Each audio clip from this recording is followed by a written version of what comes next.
Hello, everyone, and welcome to this, which is the third event in this series that we at the Tax Justice Network are hosting, titled "4 Definitions to Change the World." As negotiations towards the UN Framework Convention on International Tax Cooperation progress, the idea of this series of webinars is to discuss some of the key topics which are currently in the draft text in detail. For those joining us today, I also want to remind you that we have translation in Spanish. Para los que necesiten, tenemos traducción simultánea al español, que pueden prenderla en el botón de interpretación.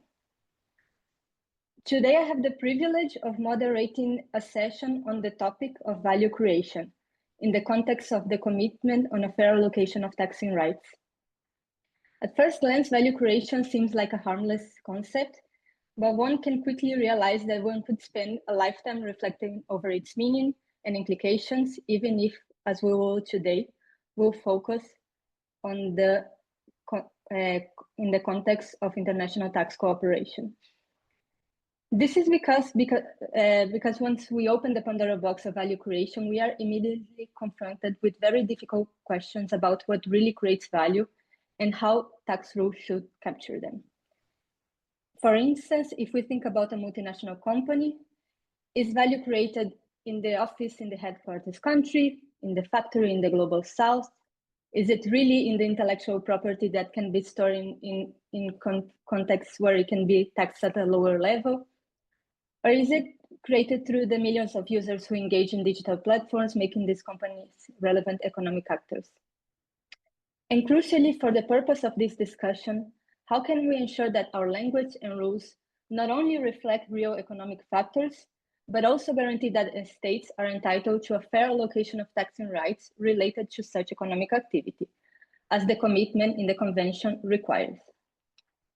These are difficult questions, but fortunately, our participants do not need to worry because we are joined today by an excellent panel of speakers who have engaged deeply with these issues, be it in their practice or in their academic work.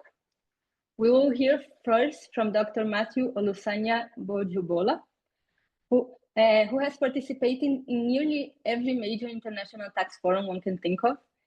He has represented Nigeria both in the OECD discussions and in recent UN negotiations.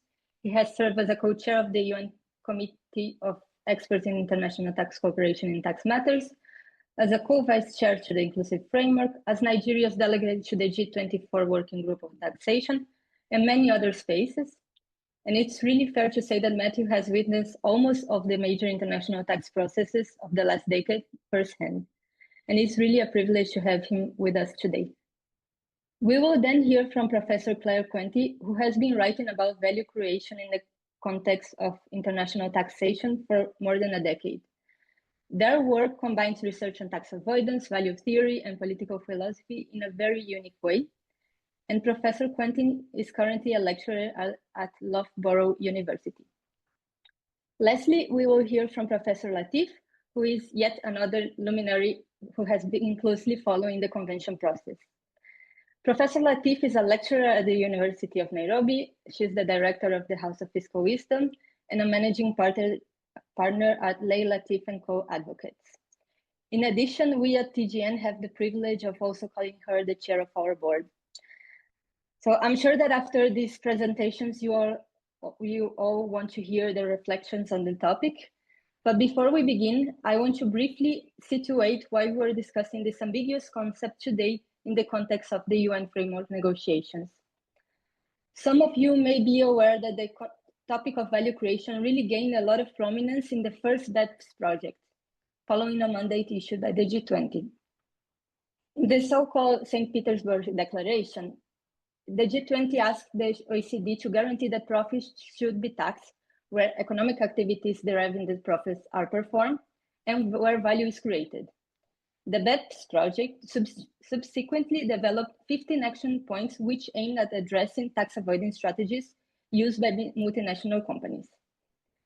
We know, however, that the first BEPS project has had some limited success, but yet, from available data, profit shifting has indeed increased after such project.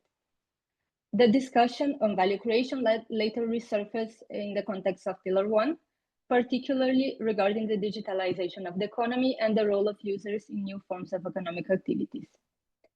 At the same time, the UN Committee of Experts pursued a somewhat different approach, and instead of focusing exclusively on allocating value and business profits across jurisdictions, the committee sought to protect taxation at source, especially looking at outbound payments on services, establishing some rules on withholding taxes and fractionary apportionment.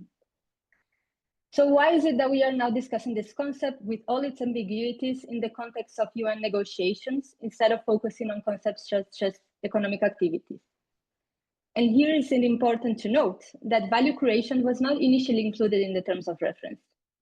The relevant commitment instead talked about the fair allocation of taxing rights, including the equitable taxation of multinational enterprises. However, in the draft notes published in July 25 by the co-lead, we could see that the topic was already resurfacing among member states as they sought to elaborate what may become one of the most important commitments of the convention. In the meantime, we also had the Seville commitment, which included discussions on the taxation of multinational companies. This discussion strongly influenced the formulation on the commitment regarding the fair allocation of taxing rights, including for the first time by introducing the notion of value creation into the convention text.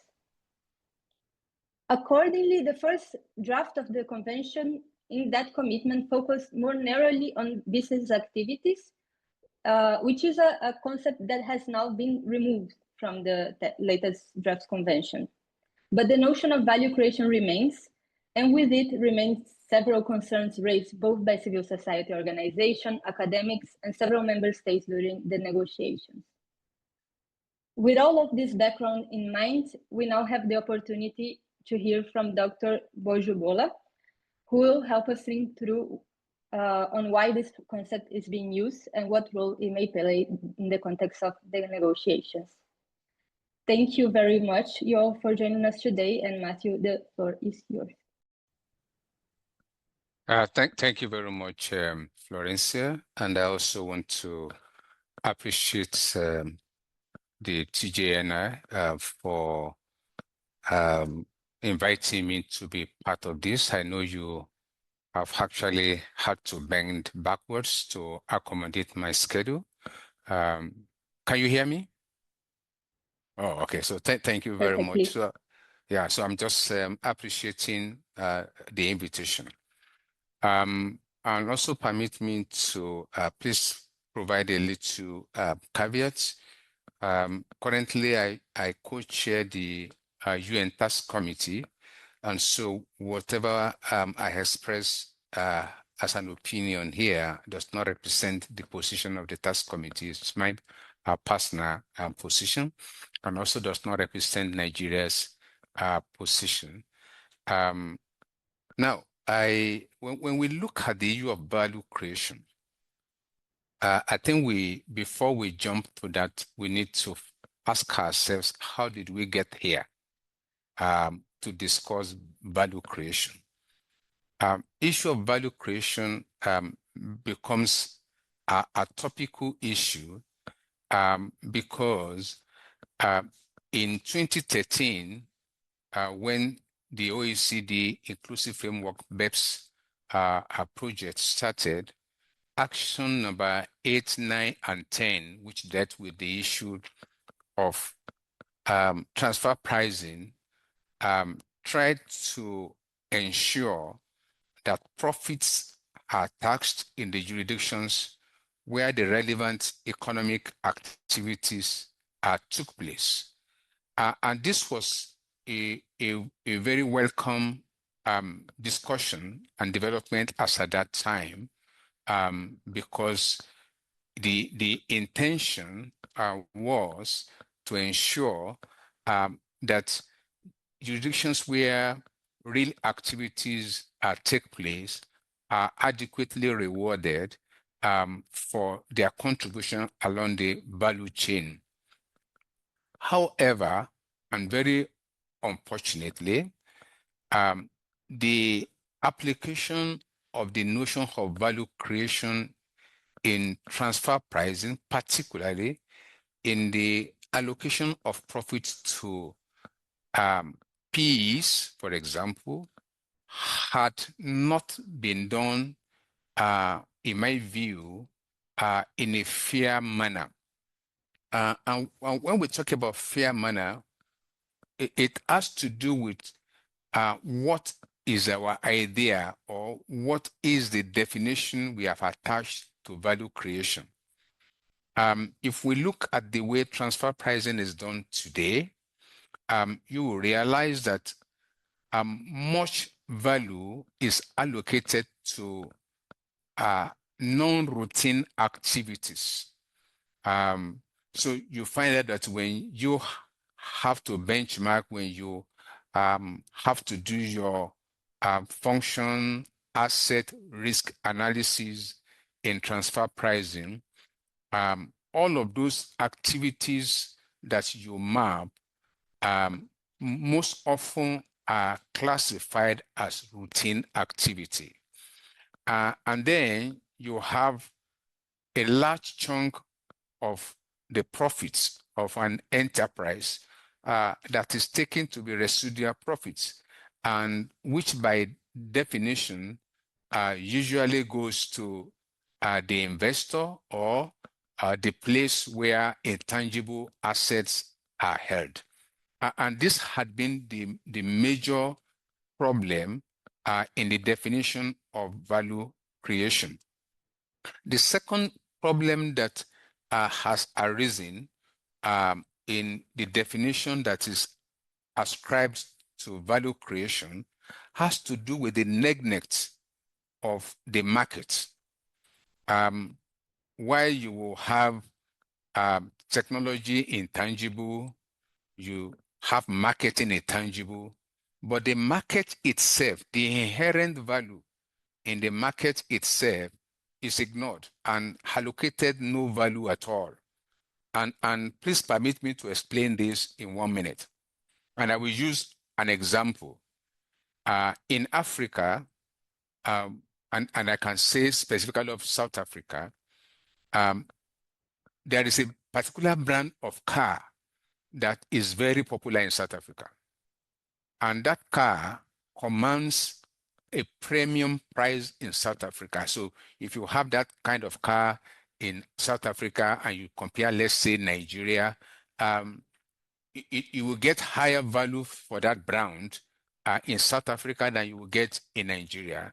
And that is because the market in South Africa accepted that brand of vehicle, of cars.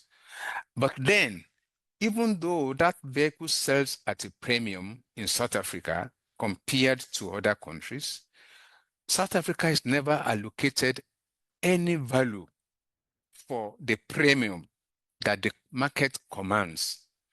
And that actually was the intention, or what we thought was going to happen when Amount A, under the inclusive framework, was being designed to say, how will the market itself be recognized as a value driver?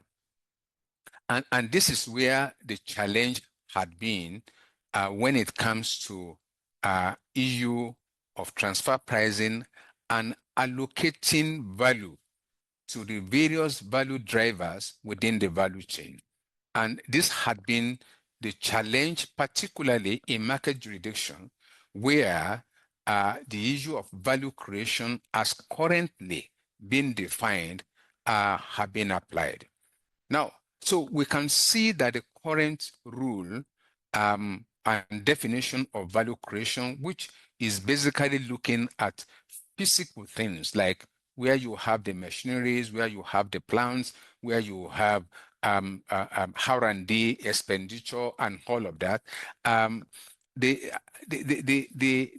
allocation of profits or rewards is somehow skewed against market jurisdictions where actually the money is coming from. And so we can see a disconnection from the realities of life, that where the market itself is providing the revenue for the entity, the market is not recognized as a value driver. And this had been the major structural imbalance that has made inequalities, particularly between developing countries, which are generally market jurisdictions, and the developed economies where capital reside, where the technology resides, and also where intangibles are held. Now, coming back to the discussion of the issue of value creation being part of the element being considered in the negotiation going on at the UN,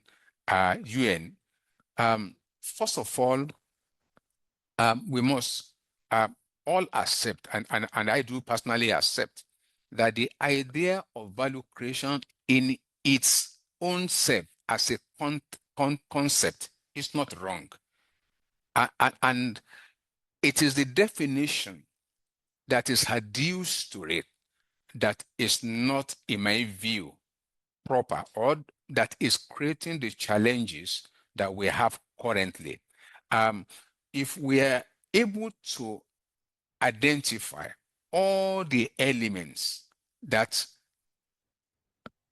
contribute to value creation, including the market itself, and not just reducing things to R&D expenditure, marketing expenditure, machineries or assets, or DMP activities for royalty, then we will be able to properly situate a value as is created, whether at the manufacturing plants or in the R&D laboratories, wherever they are situated, or the market jurisdiction where the exchange of goods and services for money actually takes place.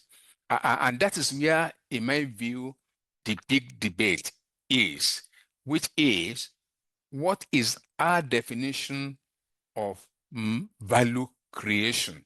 And I think this is what is important for us to discuss and debate and be able to have a pragmatic definition that captures all the elements that create value along the value chain. Now, when we look at the current definition, as being particularly from the AOA approach to allocating profit to PEs, you will realize that it has not delivered fair outcome to everybody. And that is because of the lopsidedness in the way value is allocated. So we need then to recognize the market itself as a value driver along the value chain. And if we have that understanding, then the use of value creation will not pose a problem either for the developed economy or for the developing economy. And that takes us now to the African position, the African group position in the negotiation. Yes, indeed, the terms of reference and the initial draft did not include issue of value creation. But in a negotiation, there are some principles that have to be observed. One is negotiating in good faith. And I think the developing countries have been negotiating in good faith here, recognizing the fact that value creation in itself is not inherently bad. However, it is the definition. It is what do we call value creation? What are we living out? What are we bringing in? What weights are we attaching to each of the elements?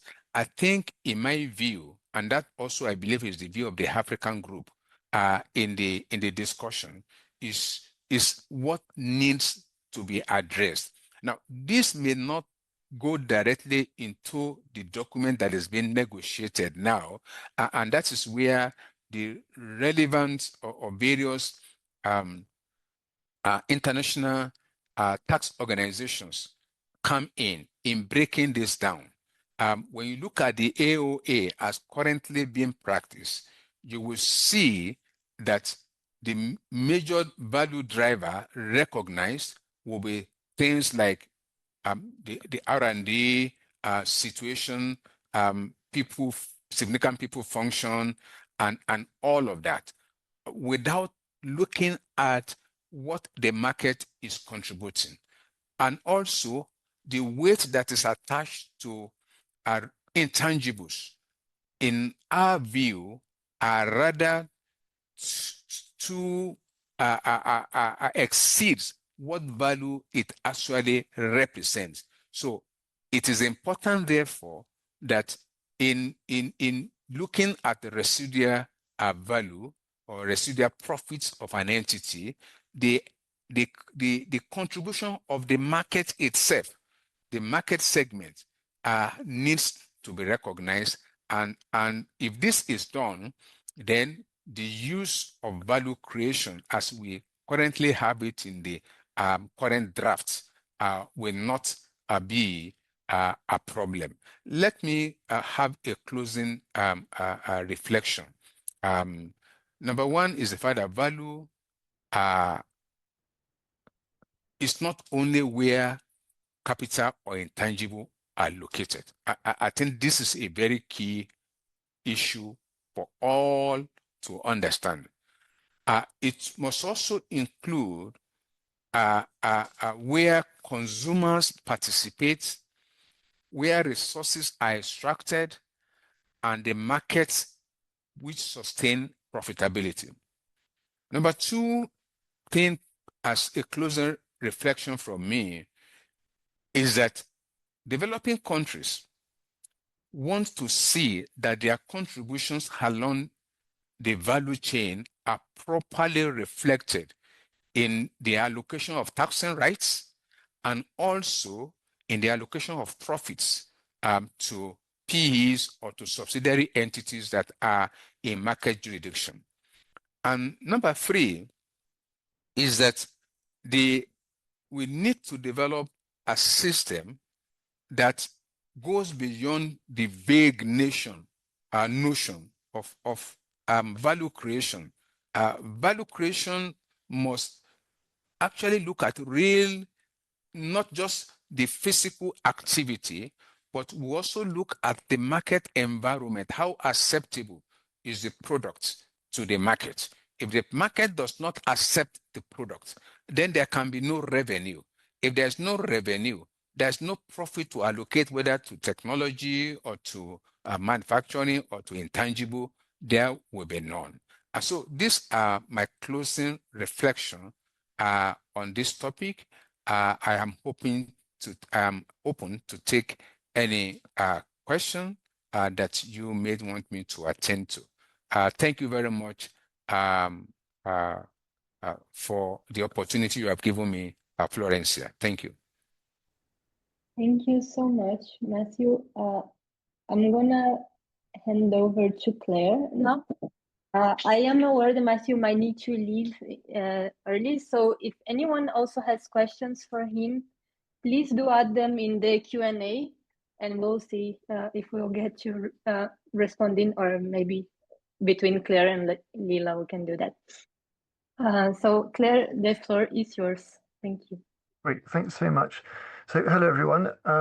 Thank you to the Tax Justice Network for inviting me along.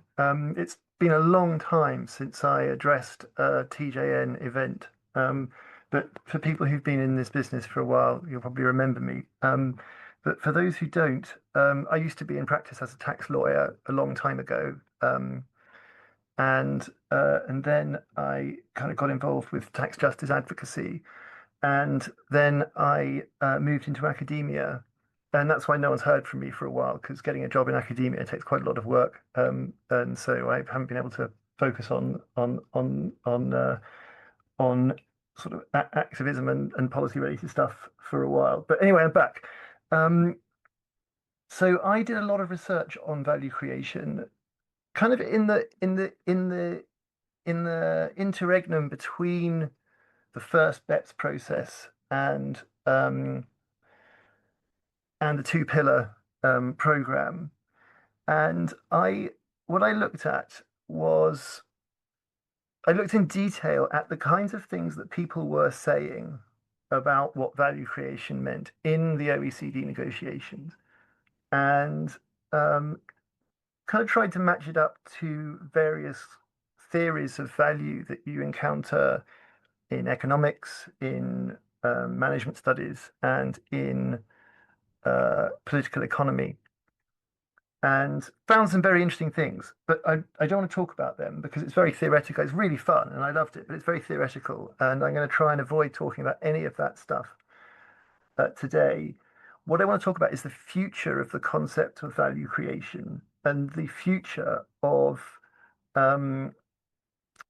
tax justice as it applies to the allocation of the profitability of multinational firms, but not the kind of the sort of near future of the UN framework negotiations, more the distant future. Like, what are the long-term asks? What are the long-term objectives? What are the long-term problems that that tax justice as a goal faces, and how might the concept of value creation help us through all of that? So in fact, I've got some slides. Let me see if I can get these slides going because they'll help. Ba, ba, ba, ba. Okay, are we seeing that? Yeah, now we can see it. Yeah. Great. And I just need to I can't see it because Zoom's in the way. So I just need to minimize Zoom. So I'll just, right. Okay. So I kind of think of the concept of value creation as existing to solve a problem. Or solve one of a number of problems. But I think the problems divide into three. There's the easy problem that the concept of value creation can solve. And there's the hard problem that the concept of value creation can solve. And then hiding behind the hard problem is a secret, hidden, very hard problem. So I'm going to talk about those in turn. And I'm going to talk about them. I'm going to use this illustration of an extremely oversimplified commodity chain. And it's oversimplified so much that it's wrong. And it's part of why the hidden extra hard problem of value creation remains hidden.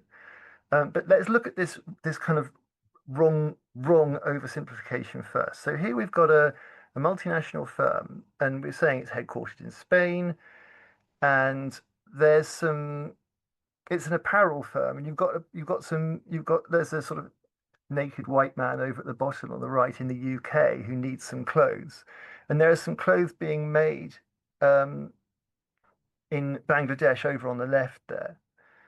And what this multinational firm does is it manufactures the clothes in Bangladesh, and then it's got a hub co in a tax haven that buys the clothes from the Bangladesh company at a very low price. And then it sells them to a retail company in the UK at a very high price. So if you look at that money, the £50 that the guy on the bottom right spends on some clothes, £5 of that stays in retail co in the UK. Only 50 cents of it gets as far as manufacturing co in Bangladesh, and the vast majority of it stays in this hub co in this tax haven. Now, the easy problem that the concept of value creation exists to solve is, where do we want to reallocate profitability from? Where's it going from? And the answer is, it's going from Hubco, because nothing happens there. No value is created there. It's just a place where accounting profits accrue. And then there's some structuring behind that means that for whatever reason that they don't face any tax that they would have faced if those profits had accrued in Bangladesh or the UK. And I think that's all that the OECD ever really meant by the concept of value creation. Because what they failed to do with BEPS was answer the hard problem of value creation, which is where do we allocate it to? And obviously that's what Matthew was just talking about, that you end up with a negotiation over what you mean by value creation so that you can allocate profitability to some objective factors of production. And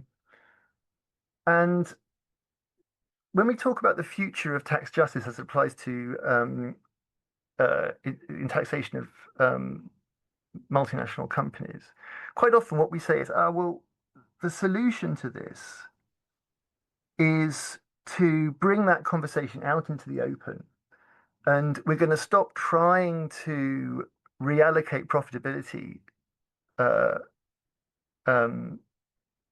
by means of adjustments to the prices between these entities. We're going to have a thing called unitary taxation by formula apportionment, which says not where are we going to allocate the profitability away from, i.e. the tax haven, but where are we going to allocate it to, and by reference to what objective factors. And then we just have to have a big negotiation where we agree the factors and we allocate the profitability in accordance with those factors. And I'm sure most people on this in this webinar will be familiar with the concept of unitary taxation by formula apportionment and how it attempts to solve the hard problem of where we're going to allocate the profitability to. But as I said, there's a secret, even harder problem, which is disguised by the simplicity of this commodity chain. So I'm now going to switch to my second slide. Hopefully, wait a second. Why isn't that working? Okay, yeah, there we go. So this is a bit more realistic. And the difference here, and this is really important, is that the commodity chain itself is effectively the same commodity chain. But we've got three different independently owned firms here.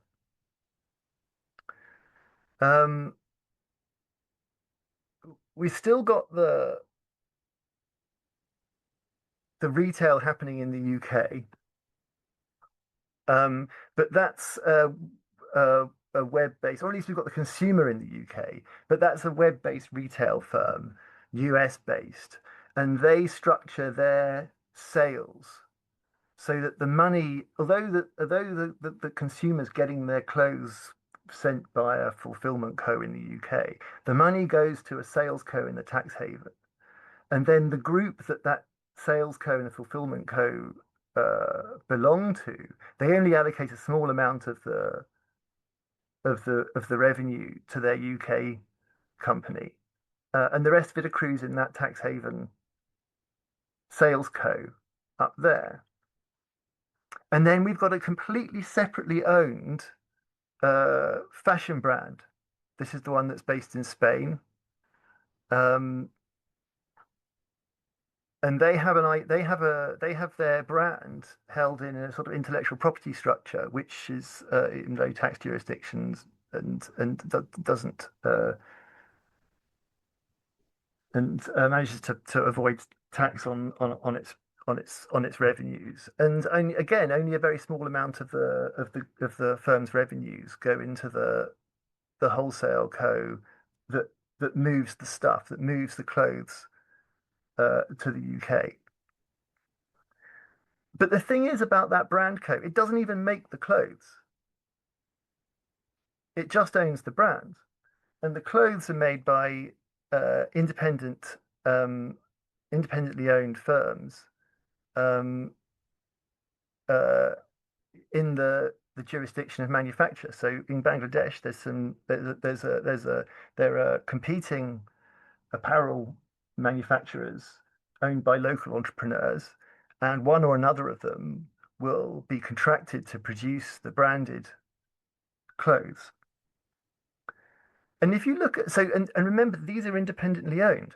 So the value creation question it is answered independently for each of these three firms. So in the UK, in the retail end over on the right, we say, oh well, actually, there's that we're going to attach more value to the market, like Matthew was talking about. So we're going to reallocate the profitability to the UK, a bit of profitability to the UK that would otherwise be accruing in a tax haven. And then, say this Spanish fashion brand, we're going to say, oh, okay, well, that IP, should have been the amount that's being paid to that's being run through the tax avoidance structure is excessive, or not enough was paid for the brand in the first place, or whatever. So we can reallocate the profitability around that firm in accordance with the principle of value creation. But the manufacturing company in Bangladesh is independently owned. There's no transfer pricing adjustment possible there, and nor is there any reallocation possible under unitary taxation by formula apportionment, because it's not even a member of any of these multinational enterprises in question. And a lot of the thinking that I run into about where value is really created will tell you that it's created by hyper-exploited labor in firms like that firm in Bangladesh. That the fighting that's taking place over where the profitability gets allocated downstream in the commodity chains just ignores where the value is really being created. So that's the secret, hidden, harder problem, extra hard problem of value creation, is how do we even embark on a conversation about reallocation of profitability across the entire commodity chain, and not just within multinational groups. And you might say, well, Clay, that conversation can't be had. That's totally unrealistic. But that conversation has begun, because that's what Pillar 1 was trying to do. But that's what the new nexus in Pillar 1 was trying to do. It was trying to say, well, look, we can allocate to a jurisdiction where there might even not be a traditional nexus because of the existence of a market in that jurisdiction. What no one is saying, but what really should be said, is why is the existence of a market the only grounds for allocating to that other jurisdiction where the MNE doesn't have a traditional nexus? What about the existence of hyper-exploited labor in the commodity chain? Or what about the existence of unremedied ecological externalities elsewhere in the commodity chain? So that's a conversation that really needs to be had. And I believe that the value creation concept is a great way to begin that conversation. Let me just start. Let me unshare that now. There, I'm back. Okay. So yeah, and I think the value creation concept is a good way to start that conversation. And I'm going to end with because I've got a minute to go. I'm going to end this presentation with a little request, which is, I'm a lawyer and I work on value theory, and I don't do numbers, I don't do data. And the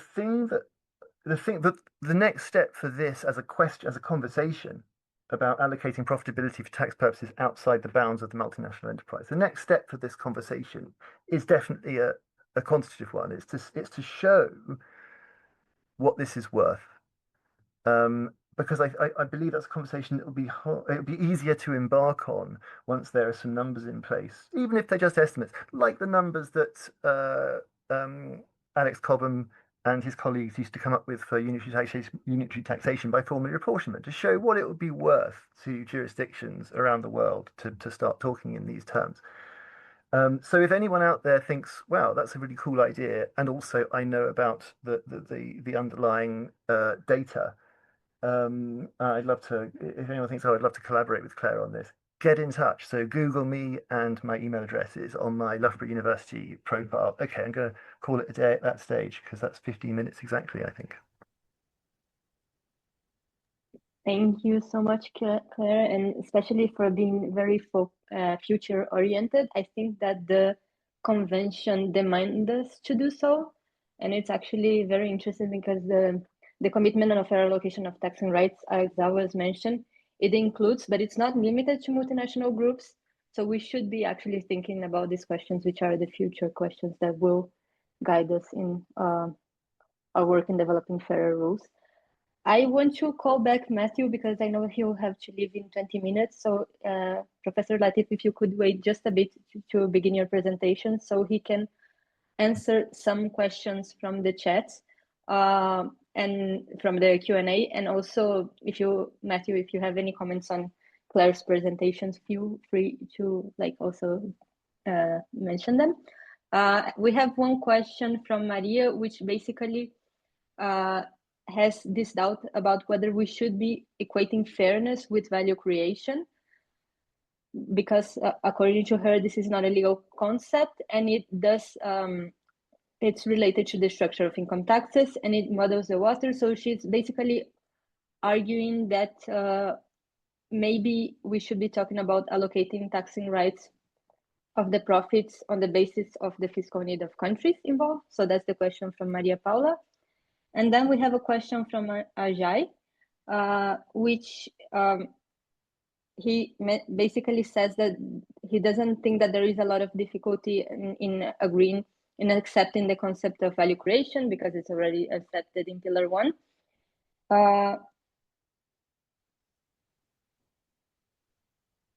So he says value creation, as much as you may want to accept as leading to certainty, it's more a political to keep the skewed division of taxes and the present regime allows. So I guess that there is a question here to whether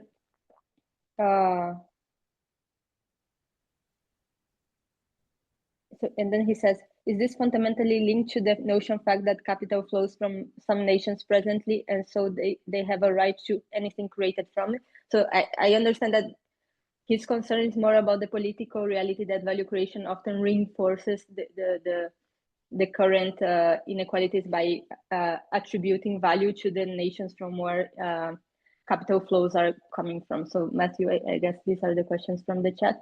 And again, as you probably have to leave after this, thank you so much for your presentation. I think it's very illuminating for us, for all of us here present.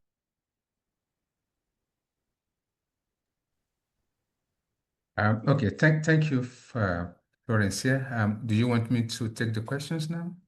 Yes, please. Oh, okay, good. Thank you very much. I think the first question as to the fact that the bigger markets are not developing nations, that may be true in certain respects, but not in all cases. We need to clear that. But beyond that, even where markets contributions are recognized, everybody, whether developed or developing country, is going to benefit from the concept because it is about principle. It is not about sentiment.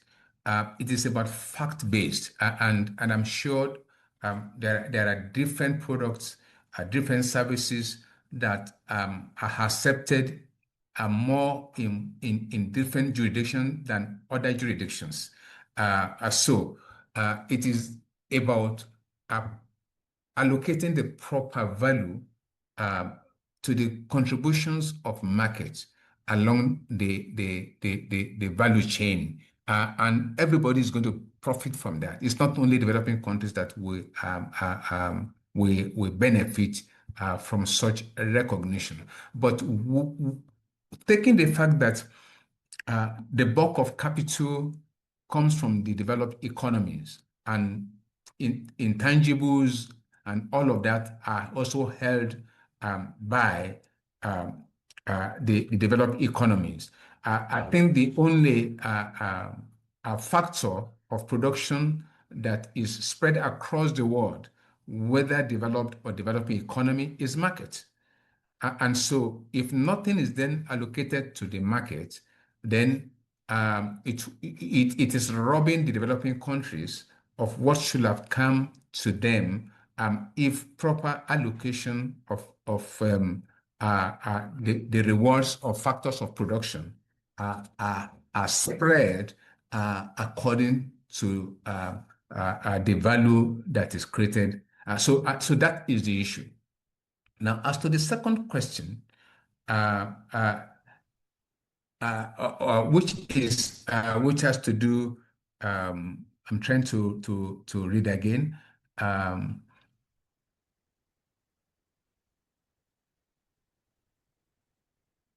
Okay, so the question is, what has led to the present skewed division of taxing right? There are many reasons why the current skewness in the allocation of taxing right, and also the allocation of profits to different segments of an entity, where those segments are scattered across jurisdiction, is because, number one, when the rules were being made, the developing countries were not at the table.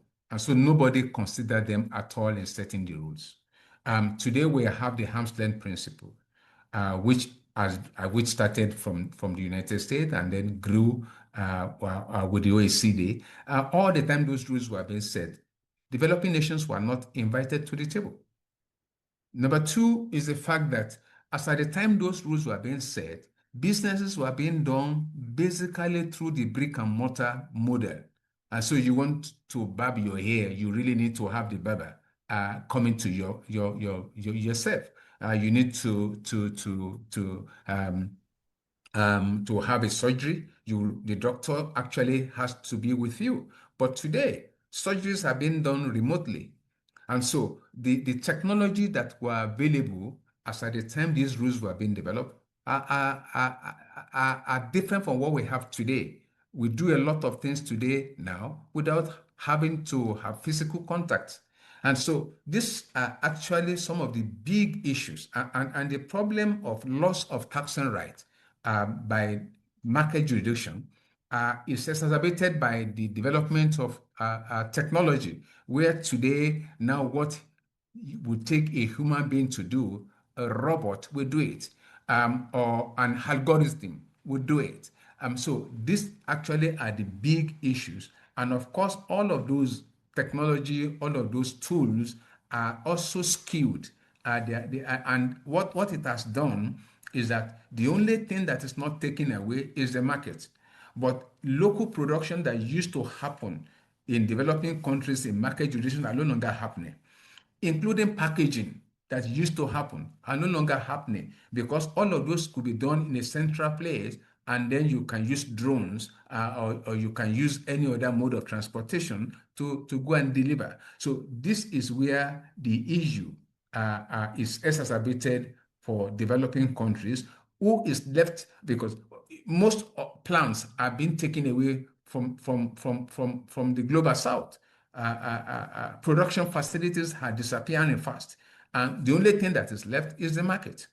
And so if the market is not recognized, then everybody is going to be a loser in the market jurisdiction. And that's actually the genesis of how we have found ourselves where we are. So the issue of value creation, again, for me to close, the notion itself, if it is taken based on principles, based on contribution of each element or each factor of production, then it is not wrong. However, where important elements are ignored, then that is where we have the skewness that we have in the system. Thank you. Thank you so much, Matthew. And I think both in Claire's contribution and what Matthew has been saying, I think both really highlight how important it is to bring together the discussions on fairness in taxation and the different global value chains and how production actually occurs in the world. Because what might have been relevant in the last century or even 10 years ago might be changing in the current context. And this has very strong implications for how we think about tax rules and how they need to respond to these challenges. I want to call now Professor Latif, if you are able to, yes, and share your screen. Thank you so much.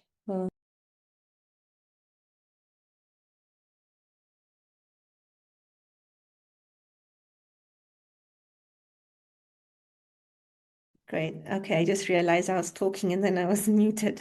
Typical online concerns. But I'm hoping that my slides are available and you can actually see them. So hi, Yes, everyone. yes. Yeah, video has some problems, so excuse me. I mean, just to start by saying that I'm very excited to get to speak about this super important topic on value creation. And I want to specifically focus on value creation in the digital economy and how this should probably be presented within the Framework Convention on International Tax Cooperation, and perhaps to even support Protocol 1 framing. So I'm probably going to start off with this word on the slide, words, value creation, because everything that I'm going to talk about in the next 15 minutes, the entire UN Tax Convention, the protocols, hopefully, you know, the African position in addition to what Mr. Matthew has said, all of it, you know, it hangs on what we mean when we say value. So, yeah, so please bear with me with some repetition because I'm just going to have to borrow what Matthew had said about value from the traditional perspective and then carry this conversation going forward. So when we speak about value, at its simplest, it is what our labor and capital produces. It is what others are willing, Yani, to pay for. And importantly, for our conversation today, it is also what the state through tax can claim a share of. And that last bit is the part we, you know, usually tend to forget because value, and I'm speaking like a lawyer, like, you know, Professor Claire, who also is a lawyer, value is not just an economic concept, it's also a legal concept, it's a fiscal one. And from that single sentence, you know, three questions actually follow.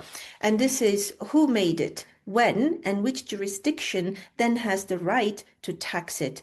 So then the question comes, how is value created? Now, in the world that the tax system was actually designed for, value is made by combining factors of production. You take land, labor, capital, you run them through a process and you get an output. And what is left, Yani, over after you pay your costs is your profit. This is the factory model. This is the farm. This is the mine. And this is the world that the international tax law was written for. Then comes the question, when is value created? And when does value get created in that world? At the moment of production, right? This is what we've all agreed upon, a specific moment in a specific place by an identifiable actor.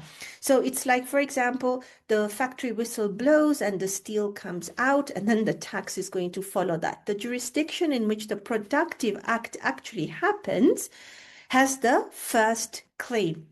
And then the question, which is also important, is by whom is the value created?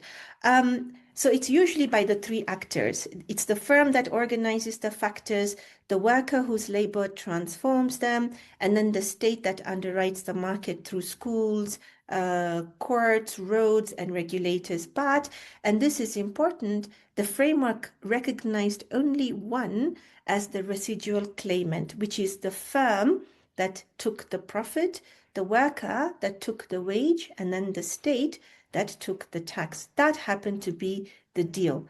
So when we question who gets to tax this value creation, And the answer is equally clean, right? It's the jurisdiction in which production happened, which is the factory's home or the farm's soil or even the mine's earth. And this was default until 1963 when 17 industrialized states sat down and wrote what we now call the OECD Model Convention.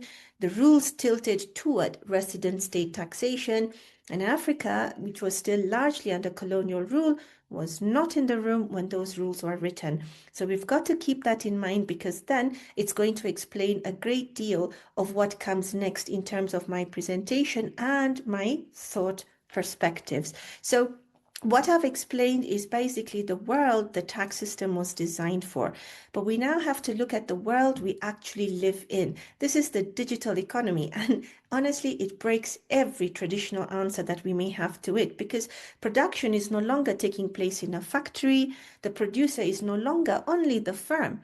And the moment of production is no longer a single moment. Every clean answer that the tax system relied on, right, it actually goes on to collapse.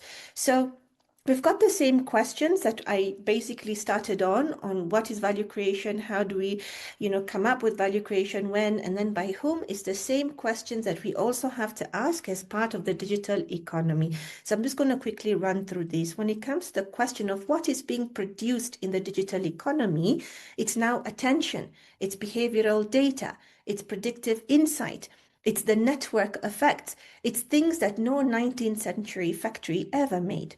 Then my question, how is it then produced? It is produced by algorithms running on user inputs at massive scales in milliseconds continuously. When is all this value then produced? It's not at a single moment, it's in a stream, because production never stops. You scroll and value is created. And there's so much of evidence about this. You sleep and value is still being created from the data that you've left behind. And of course, by whom? It's by the firm, yes, but it's also by you, me as well, the user, by the public infrastructure that connects you to the platform, by the state that educated the workforce, that wrote the laws, and also that built the digital backbone. So when we speak about value in the digital economy, it is co-produced. And that is the single most important sentence that I have actually put down in this particular slide. Then the question is, so who should tax it? And the same answer as before, but now we have to have a stronger claim to this than ever. It's the jurisdiction at the source, because the data originates with its population, because the user is no longer a passive consumer, but a factor of production. And I know there will be a lot of objections to what I'm saying, but it's just a thought process, it's work in progress, and we need to think this through, right? So when we speak about source taxation, in a digital economy, it is no longer a residual claim. It's got to be seen as the principled answer. So we also then have to talk about then how does value become income? So this is where I want to slow down, and I want to try and walk us through the technical bit, because it's also something that I'm trying to shape in my mind, because everything I have said so far is about value as a concept, but the tax system does not tax value, it taxes income. So how does value become income? It must be monetized within this digital economy, this digital platform, digital business models, this algorithmic economy that we're seeing unfold, right? The firm captures the value through revenue, which is the money customers and advertisers pay. Now, from revenue, the firm subtracts its costs, and what is left over is then profit. And this is the part that matters most for our conversation today, that profit is carved up and it is moved across the corporate group through what we call intra-group payments. So each of those four moves, value into revenue, revenue into profit, profit into intra-group distribution, each of them is a moment at which a tax claim can attach. Whether it does, it actually depends on the law. But right now, the law lets most of it slip through. So then, what are these intra-group payments that I'm speaking about, or that I'm trying to refer to within this digital economy? Or more precisely, what are the income streams that emerge from the same underlying value? So I've basically identified 6 main ones. They are common to us. There's the sales revenue, which is the direct payment for the service or the product, yani the subscription fee, the license purchase. Then there's the advertising revenue, which is the payment from advertisers for your attention, the engine that runs the social media model. We have royalties, which is the payment for the use of patents, trademarks, software, and brand, the income stream that sits at the heart of every profit-shifting story, we have always heard about. Then we also have management fees, which is the payment for so-called group level management services, which are often invoiced from a regional headquarters. Then we also have technical service fees, same things, right? That's there in the conventional economy. We're also seeing it as part of the digital economy. And these technical service fees is the payment for technical or consulting or design services. And finally, there's also interest, which is the payment on intra-group financing arrangements. So you're seeing the 6 different streams, and each is a different bite at the same underlying value. Each is taxed under a different rule, and each is a place where the source jurisdiction either collects or does not. Now, the convention has to deal with all the 6, or it deals with none of them properly. What is also important is to think about characterization and why characterization decides the tax, right? And for me, I'm just trying to say, let's take, for example, $1 of value, which is generated in Nairobi. If that dollar is labeled as a royalty, it gets taxed one way under intellectual property rules in the relevant treaty. If the same dollar is labeled as a management fee, it is often undertaxed in the source state because management fees are weakly covered in most bilateral tax treaties. And then if the same dollar is labeled as interest payment, it is often exempt or it is taxed at a very low rate because interest withholding rates in many African treaties have been negotiated down to almost nothing. And the multinationals know this, their tax departments are paid to know this. They design intra-group contracts to apply the most lightly taxed label to every flow they can. So the same dollar of value from the same productive activity can be taxed at 20% in one routing and at 0% in another. The source jurisdictions with those weak treaty entitlements are going to be the ones who are going to lose the most.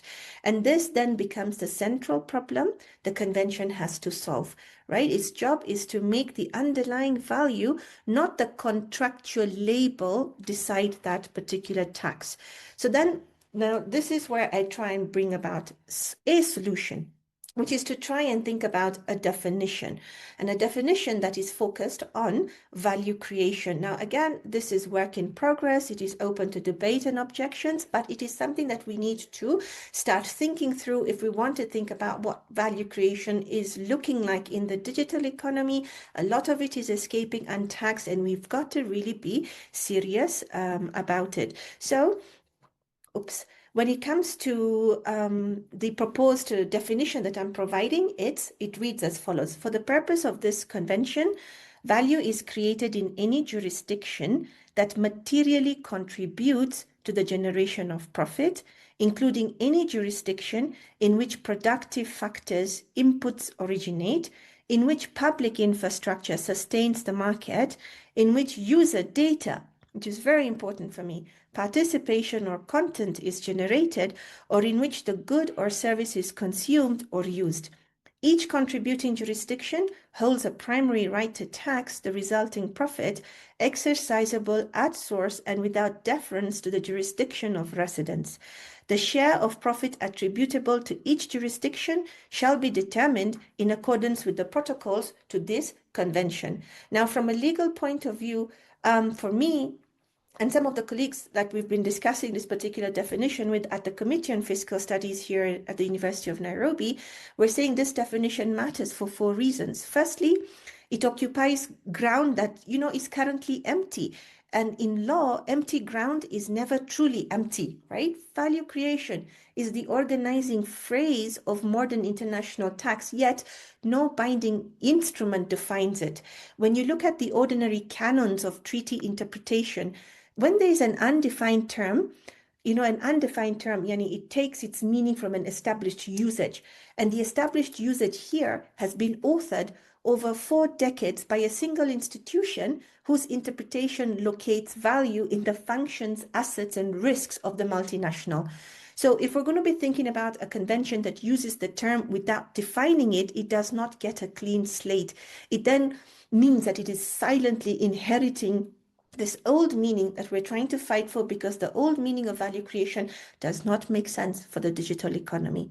And then when you look at the way in which we've proposed this definition, it is drafted as an operative definition, not really a description. And the opening words, for the purposes of this convention, it signals that this is a rule that governs how every later provision is read.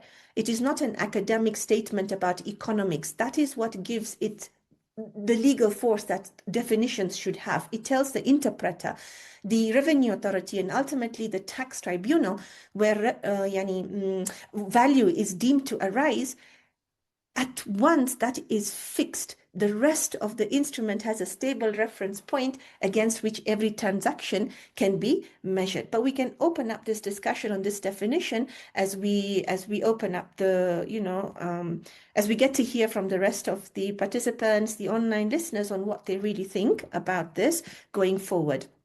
And then, of course, we just can't have a definition without then having a method for Protocol 1 in terms of what do we do once we've agreed on the definition of value creation and what it means in the digital economy.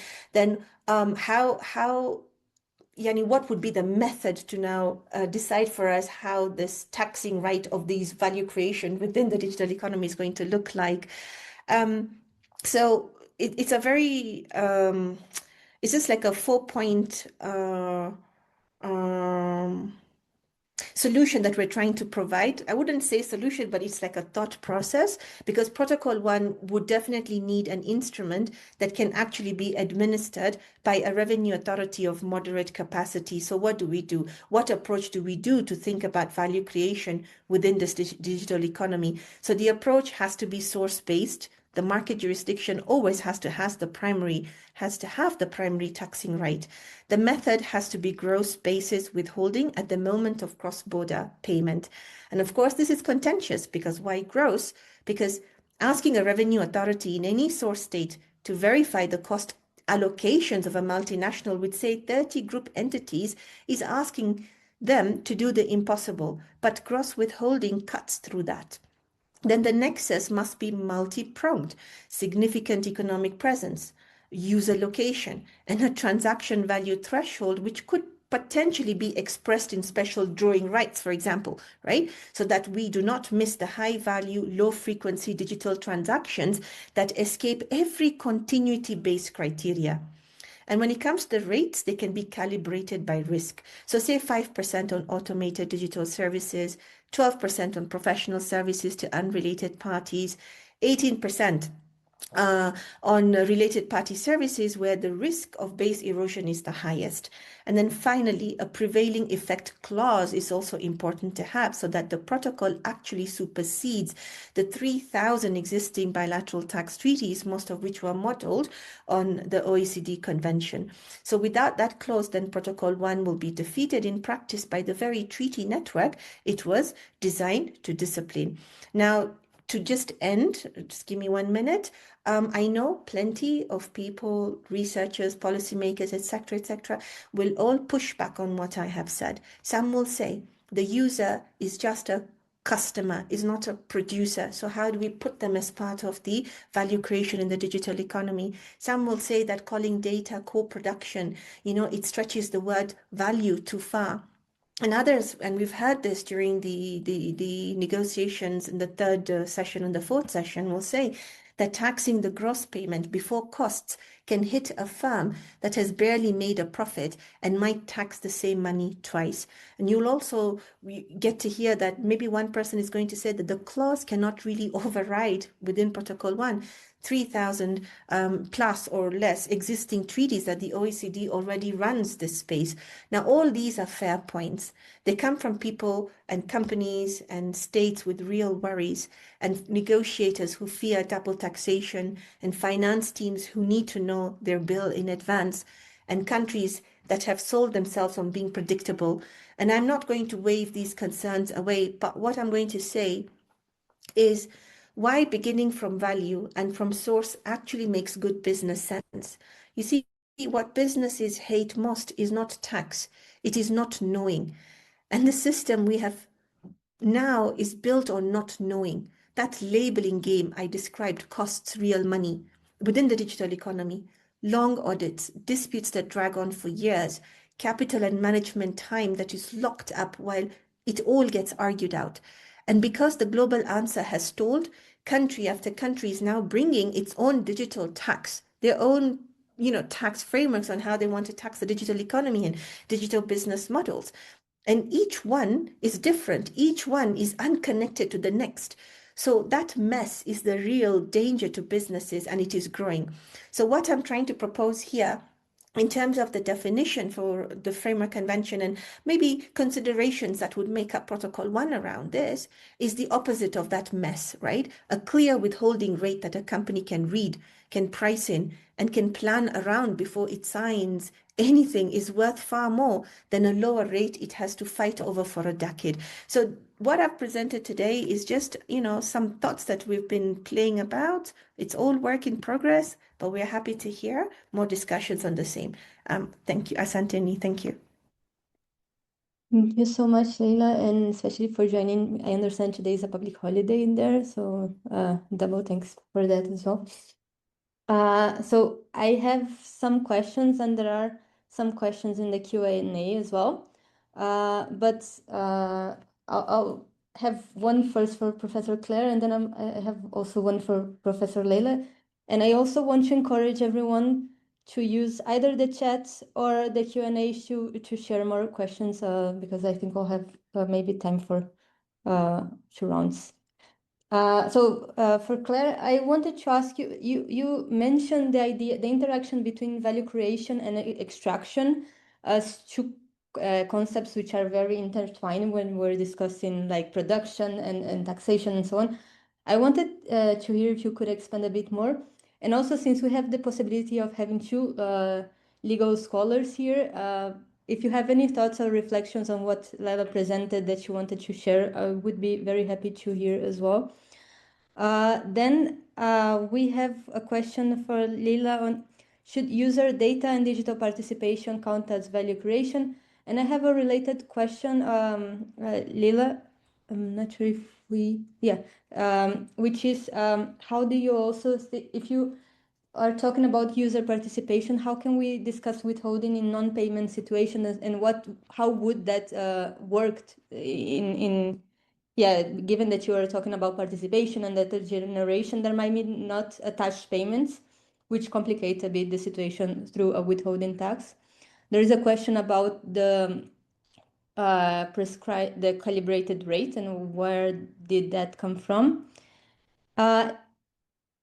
Yes, Natalia made like a very similar question to the one that I did, which is that withholding requires the presence of a payment, but there are situations where there is no immediate identifiable payment. So these are the questions I'm gonna hand for Claire, and then.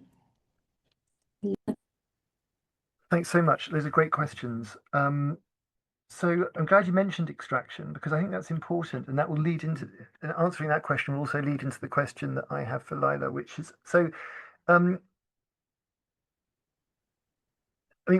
part of what I'm trying to say is that profitability will arise in a multinational enterprise that isn't created, that doesn't represent value created anywhere in that multinational enterprise. It's been extracted from elsewhere in the global production network. And as soon as we start to see that, then the mystery and wonder of the digital economy vanishes. I mean, these are not some miracle new way of creating value that's never been seen before. These are just advertising firms, or they create their they're mediators between producers and consumers. This is stuff that happened before the digital economy was possible. And what happens if you so I mean, I completely disagree with Leila that says, these days there isn't any production. Yes, there's always production, always. It's just that it's made invisible by these processes of extraction. So if you've got a producer, like in my example, you've got a producer who's producing a garment in a factory in Bangladesh, but they're not in the multinational enterprise at all, that garment can't make it to market unless it goes through one of these intermediaries of some kind or another, unless it gets advertised on social media or whatever.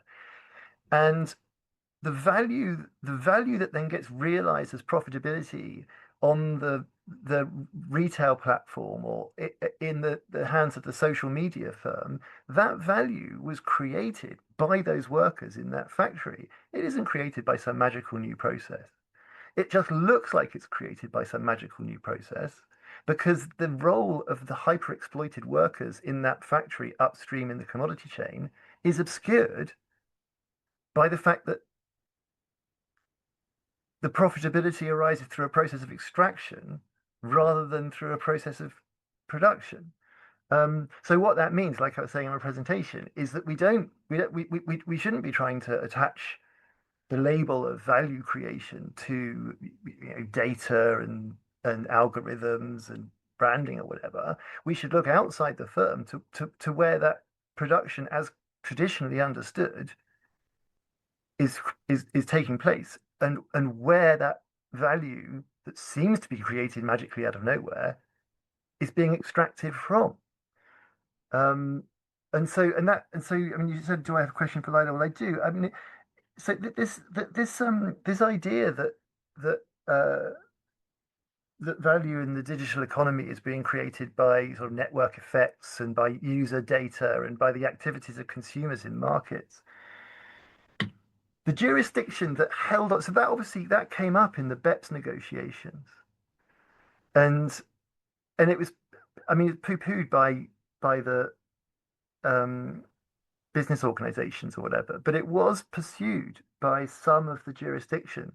And the jurisdiction that held on to it the longest, that carried on trying to promulgate this idea that value is created through user data, the jurisdiction that held on to that idea the longest, carried on promulgating it after everyone had given up, was the United Kingdom, which is slap bang in the middle of the spider's web of tax haven, extractive, abusive regimes and jurisdictions that we in the tax justice movement have been sort of fighting against for decades. So the question for Lila is, if attributing value creation to user data is so, it tends towards fairness in the global allocation of profitability for tax purposes, why was the UK so keen on it? Anyway, so I'd love to hear what Lila has to say about that. Thank you, Lila. If you want to respond, and also if you have questions for Claire, please feel free to make them. Claire, there is also a comment from Veronica to you in the chat. So, like, yeah. So should I take that now, or... No, please read, and then we'll go back to you if Lila has. Cool. Yeah. Okay, thank you so much. I think there's a lot of discussion with respect to the digital economy and what informs the nexus, and whether users, data, algorithms, all this can be potentially projected as new forms in which revenue is generated, and it can be taxed at different points of the creation stage. And I think it's a bigger discussion than we can have today, but I'll take as much as I can going forward. But let me start with the question from my good friend Paulinus. I hope I've pronounced the name right. Paulinus Ika.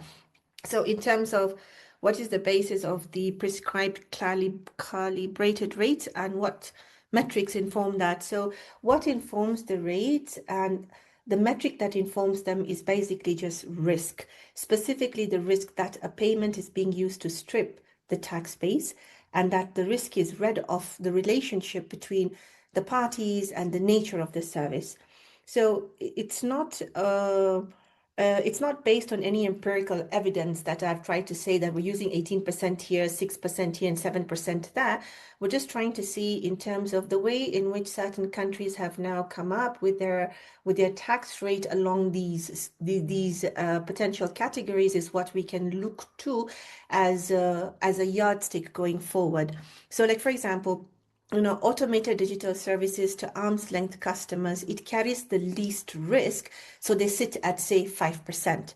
Then you've got professional services to unrelated parties. They will carry more. So we put it at 12%. And then related party services would now carry the most because that is where the transfer mispricing and the base erosion concentrate. So we put it at 18. That is the metric you need. The rate climbs with the erosion, the base erosion risk. And the figures are anchored to what already exists in practice.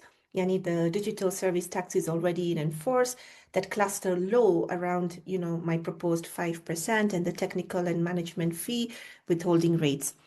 So African states already apply, which sits in the 10 to 20% band that my 12 and 18, with my 12 and 18 track. So I will be candid that the precise percentages are just like a policy calibration to be settled against revenue authority data in the negotiations. But the metric behind them should be the base erosion risk, which should be the firm point that we should take. Now, user data should be taxed because the profit cannot exist without it. The platform's entire value, the value it reports to its own investors, and the value an acquirer pays for rests on its users, their participation, and the data they generate. The firm already treats that as a source of its worth. It cannot call users the value to its shareholders and mere consumers to the tax authority. The user is not consuming the product the way you consume a loaf of bread. The user is supplying the very input from which the product is made. And the jurisdiction whose population is indispensable to that profit has a principled claim to tax it, because in every other tax rule, we already accept that value arises where the productive contribution is made. So let me stop here while Dr. Quentin answers the question, and I'll come back again. Thank you. Claire, I don't know if you saw the comment, but I think if I understand From correctly, Veronica, the comment from Veronica. Yeah. So Veronica's comment, absolutely right, that that China and India have been making some inroads into trying to address the problem that I mentioned, and that's right. But there's only so much you can do, obviously, because in the kind of paradigm case where you've got independent contractors, they have tiny margins. Their margins are being brutally suppressed for precisely the reasons that Veronica identifies, that there are all these procurement intermediaries, very competitive markets to sell into these commodity chains. So the margins of the local firms are extremely suppressed. So there's just nothing in most cases, there's nothing to tax. You can't just send your export sector to the wall by saying, oh, well, if you were a member of a multinational enterprise, we would be able to apply a transfer pricing adjustment and treat you as if you're earning much more profit. But you can't do that if there's just if the money's not there. So yeah, Veronica, you're absolutely right that there are very narrow things that you can do in certain circumstances. But as a kind of general rule, it's